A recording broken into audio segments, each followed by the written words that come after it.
জমিদার বাড়ির ছেলেদের বাইজি বাড়ি পাঠানো হতো ফুর্তি করতে নয়, ভদ্রতা শিখতে। কিন্তু ব্রিটিশরা এমন এক চাল চালল যে এই রাজকীয় শিল্পীরা হয়ে গেলেন আজকের বেশ্যা। কি সেই চাল? ব্রিটিশরা আসার আগে গওহরজানের মতো শিল্পীরা ছিলেন সমাজের আইকন। তারা শুধু নাচতেন না, ছিলেন সাহিত্য ও রাগ সঙ্গীতের পণ্ডিত। সমাজ তাদের দেবীর মতো ভক্তি করত।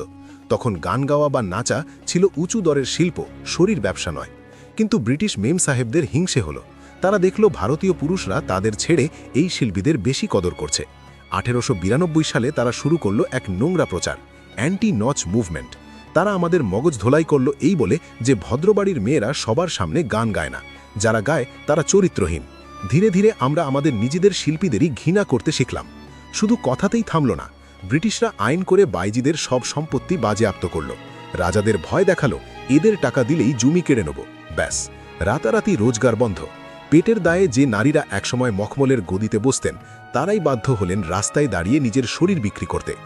ব্রিটিশরা আমাদের গর্বের আর্ট কেড়ে নিল আর উপহার দিল আজকের রেড লাইট এরিয়া।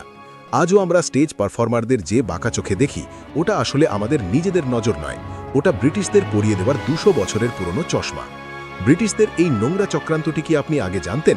কমেন্টে হ্যাঁ বা না জানান আর সাবস্ক্রাইব